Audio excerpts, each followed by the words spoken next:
Welcome back to 15 Minutes with Frank. My name is Frank, and I'm so glad you're going to spend just 15 minutes with me talking about student ministry and all that stuff. Again, if you haven't done so, please subscribe to the podcast on iTunes, go on YouTube and subscribe to the videos. And always, you can go to my website, frankgill.me, and click on the blog to find all the show notes and all the details from everything you hear about this podcast. Hey, it's been such a fun time, again, hearing you guys' responses. I'm going to add something to this now. I want you guys, if you are on YouTube watching this video, maybe in the description, or if you're listening to this podcast, go over to frankgill.me and sign up for a mailing list, an email list. I'm going to make an email list, and I want to kind of give you guys some inside scoops about stuff. One, I want to be able to kind of remind you guys about the podcast when new shows come out, but also I have some ideas, some tricks up my sleeve that I feel like I want to share with y'all, and I figured what would be the easiest way to kind of give you guys some like insider privileges for listening to this podcast, for watching these videos, by signing up for a mailing list. So head over to my website, frankgill.me, and under every episode there'll be an opportunity to kind of sign up for a mailing list, and I will be sending your way some kind of insider secret stuff for you to be able to kind of have some privileges for being a podcaster, listening to podcasts and watching these videos.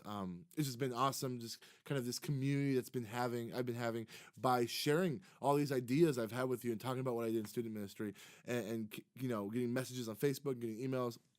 Has been super encouraging. Well, let's talk about what I did last Sunday night in my youth group. It was a fun one. I just got back from a long weekend in South Carolina, and so I was able to finally come back to my student ministry and kind of feel a little bit of a culture shock. I forgot what it was like to be in the South, and after being in Milwaukee for over a year, going back to the South was so different. So to be able to come back to Fuse on Sunday night and to kind of be back with my kids was a little bit of a shift in terms of like culture, but it was good to get back into the rhythm of things. So we opened it up with a countdown video that actually my friend Delmar Pete, who's in South Carolina, who brought me into his student ministry for an event they were having. They had this 5-minute countdown with bottle flipping. And so I'm sure it's in your student ministry. It's huge in my student ministry. Kids love to flip bottles. It's wasting plastic. It's wasting water. But the kids are go crazy about it. So I had this 5-minute countdown where Delmar made this video where it's a bunch of highlight clips of people doing bottle flips. If you go on YouTube and type in Delmar Pete, P-E-E-T, I'm sure you'll find his 5-minute countdowns. He has tons of them. They're great, and you can find the bottle flip video. It's pretty fun. And then we did our announcements, and then we played a couple games. We played a game called Turkey Dressing, and so I must have missed the instructions here. So now I have a games guy who kind of picks the games for me and says, hey, go on DYM and download these games, or hey, what do you think about this game? And just kind of, he just tells me what to do, and I just put the games into our pro presenter and planning center, and he takes care of the rest. But I missed a huge part. I guess in this game, it's like these different turkey trivia questions. And apparently, if you get the question wrong, we're supposed to dress the person like a turkey. I missed that part. I did not see that part in the instructions. I just thought, like every other trivia game, you put it on the screen, people answer questions. And so the game had these like extra slides where it's like, now add, like feathers, add this, add that, and I totally missed that. Besides, the game was really fun. Our kids loved it. The best part is at the end, as like a tiebreaker, we had the students kind of act like a turkey, and the one that acted like the turkey, the best won. And the trivia was really, really like specific turkey trivia. We had some kids who I guess gone turkey hunting before, so they knew all the answers. But it was a fun game, despite the fact that like I missed like reading the instructions or something. But that's fine on DYM.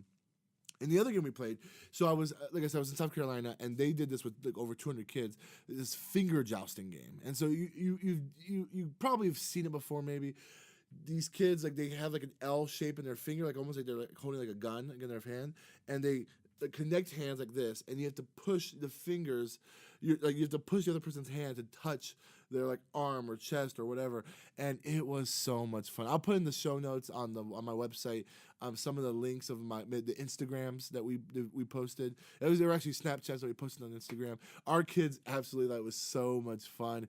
They were going crazy with like rolling over on the floor. They were super into it. This is the kind of game, kind of like Head, Shoulders, Knees, Cup. Remember if you were there in that era when we played that game? This is the kind of game where like you can always play and it will always have fun. And what we did do is we separated guys and girls because we didn't want guys poking girls in inappropriate places or vice versa, and had like I had a tournament style. You know what I'm saying? Like if you lose, you sit down. If you win, you can find someone else to keep going. And at the end, the winner of it all goes against a leader. And so I was the boss level for the guys apparently, and I won. So it was so much fun. I went on Google and just type in finger jousting, and there's this like actual like finger jousting world federation thing that I found online. I used that as a logo and it worked out. So like I've said before, after games we're trying to transition well into our worship time, and the only way I figured out how to do that is by showing these transition videos. And so what I showed is actually another video from Delmar Pete and Company. It's this video, a spoken word video that he had one of his students do called Grace Over Deeds, and it was super good. It's like this 16-year-old girl just espousing like just truth and theology, and it was beautiful. It was well made. I'll put that in the show notes. You can show it in your student ministry. It was a good transition from the game time over into worship time. So our worship leader, he played 3 songs. He played Build Your Kingdom Here, All the Poor and Powerless, and Jesus We Love You. It was a great time. We actually captured a really beautiful time of 3 6th-grade girls singing on Snapchat, and it was a really good time. And then we got into our message, and we're in a series called Why I'm Not a Christian. And so it's an apologetic series where we're addressing the answers of what people are saying why they don't believe in Jesus.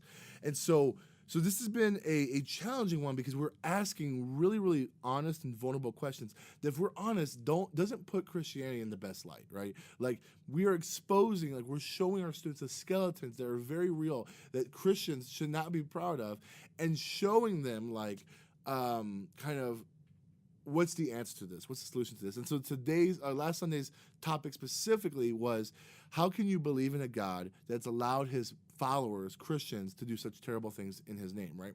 So we talked about the Crusades. We talked about the Inquisition. We talked about the Salem witch trials. We talked about like how, like, you know, in the South there was Christians, the churches who separated from churches in the North because back in the day, like they wanted to keep slaves or segregate blacks, and it was, you know, we talked about those things. We talked about the fact that there's people who say they're Christians who like bombed abortion clinics, or people who say they're Christians who hold signs outside of big events that say God hates fags and God hates whoever. And like, you know, we talked about the fact that there's Christians who've done terrible things. But then in light of that, we used like good apologetics to say, well, first off, Christianity is not the only people who have failed to love others, and that is inconsistent or hypocritical with the values and the morals of their religion.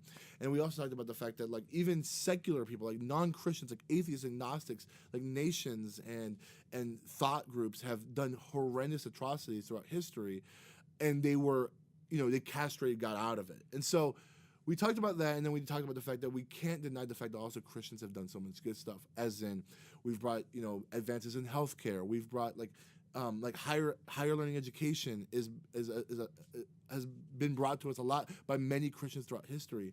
And then we talked about MLK. We talked about Dietrich Bonhoeffer. We talked about William Wilberforce, who are all these men, godly men and women who stood in the gap to fight injustices in our country and around the world.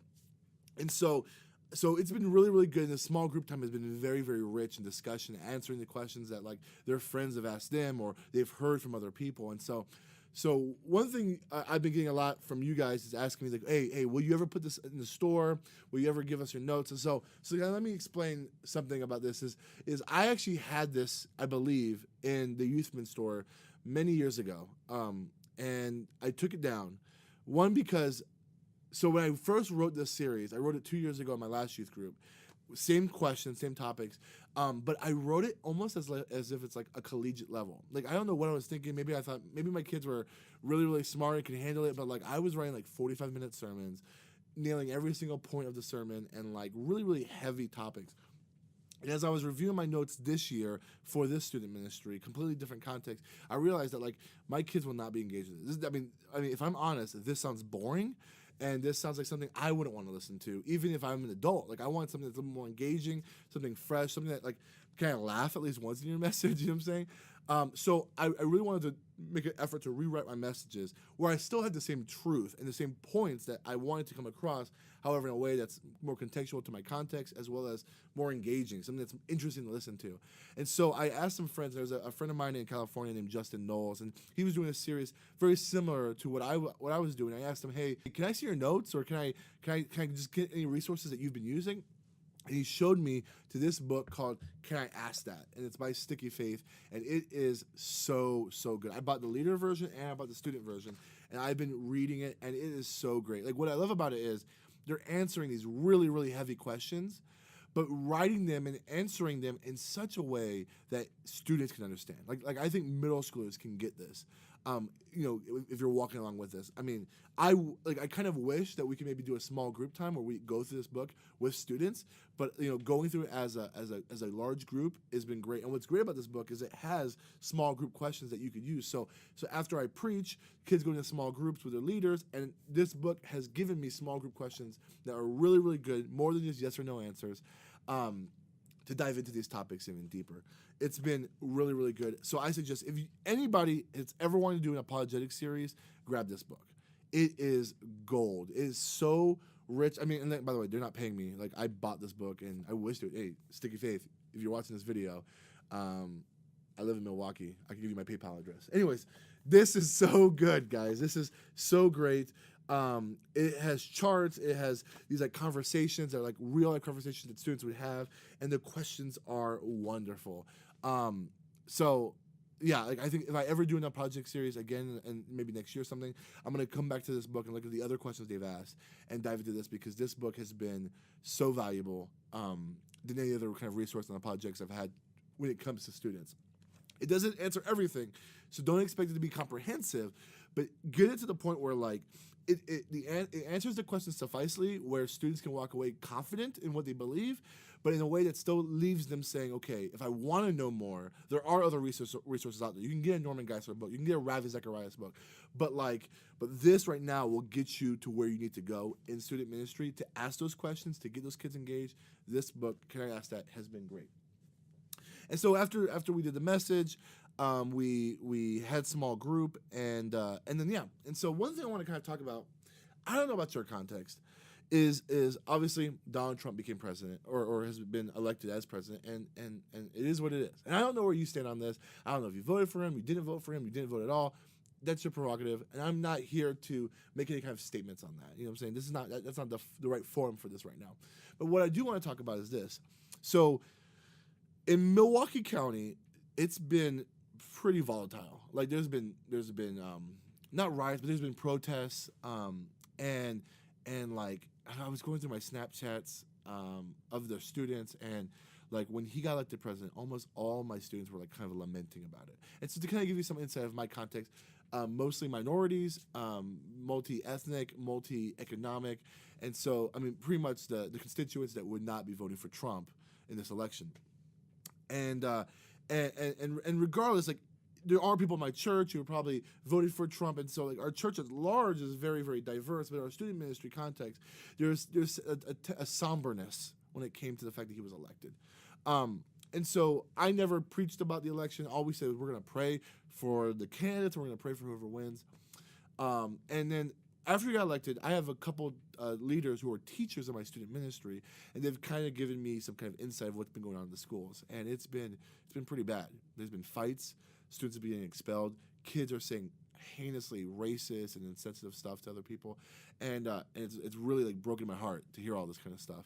And I've been seeing my students kind of talk about what they've been experiencing and thinking about. And so, like I said, regardless of what you view on this or how you feel about Trump, that's not the point. My point is this: is Saturday night, I was watching SNL because Dave Chappelle was hosting, and Dave Chappelle is this like iconic comedic legend, and I was really interested to see, he's been gone for like 10 years, what he was going to do when he came back, and he spent a lot of time talking about Trump, and in his opening monologue, which was like 11 minutes long, a really long monologue, the last 3 minutes, he says some of the most interesting and I would say encouraging words I've heard from anybody in this whole process. Basically saying to a sense of like, I hope he does well, because we need him to do well, and I hope he pretty much unifies everybody, and I hope he gives the disenfranchised minorities, those who didn't vote for him, a chance as well. And it was a very like serious but like well worded 3 minutes that I was so moved by it that it caused me to reflect on what I would like Fuse to be like for students. And so I took some time on my phone on my flight back.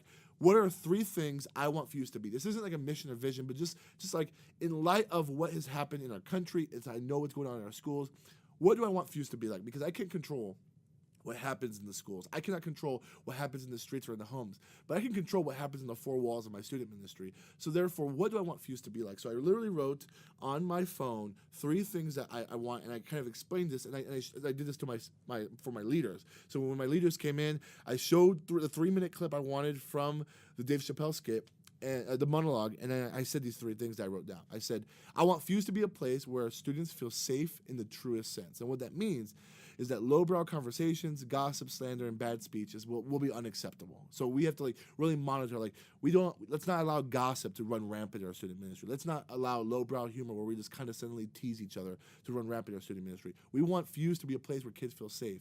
In order to do that, we have to, as leaders, be the champions on helping our kids get to the place where kids feel safe. The second thing I said is I want Fuse to be a place where girls feel equal to boys in value and worth. And that means we give girls real opportunities to lead in every single way in our student ministry that we would have the boys lead. And then we also said that we also want to teach our boys to respect and honor our girls in both speech and action. And so we're encouraging our male leaders to kind of be an example and to teach our boys how to respect and honor girls, that we're not going to say inappropriate comments about girls' bodies or take advantage of girls, but love and honor them like the sisters in Christ they are. And then the third thing I said is I want Fuse to be a place where you can feel welcome no matter your race, background, or economic status. And so what I said by that is that means to be mindful in the ways we plan events. So like, I just know I can't plan a summer camp that's going to cost $600 a kid. That's just that would marginalize 75% of our kids. So every single event we do, we need to make it affordable and be mindful of the students who can't afford camp or other events typically. I said that I also want Fuse to be a place. So we need to be careful about how we talk about different locations in Milwaukee. So the places that are like very urban that mostly African Americans or Hispanics live, to not talk about those places in derogatory ways. Like that's the hood or the ghetto or like that's where thugs and like we have to be mindful of how we talk about all these different areas all throughout Milwaukee. In the same way, when we talk about the suburbs or the more affluent areas, that we don't describe them as yuppies or people who are snobbish. Like we have to be mindful, like very careful about how we talk about these different areas, because any generalization can lead to marginalization of people, and we don't want that to be in Fuse. And then the last thing I said is this. This is just a statement. I said, if Jesus is for everyone, so Fuse is for everyone. I don't want there to ever be a student where they say, this youth group isn't it's just not for me. Like, I don't fit in. That should never be stated. I want every kid to feel welcome in the student ministry. How that's going to be accomplished, I don't know. We're just going to trust God. Those 3 statements is what I came up with as like a practice for our leaders to think about and as to observe as our kids interact and talk, and I hope we can accomplish that. So anyways, I'm so glad that you joined me for 15 minutes with Frank. I think we went a little over, but we had some important stuff to talk about. I'm glad you're able to be with me. Hopefully you'll join us next week. Remember, subscribe, like, do everything you got to do. Go to the website. Follow me on all the social networks. Hey, guys, God bless. See you next week.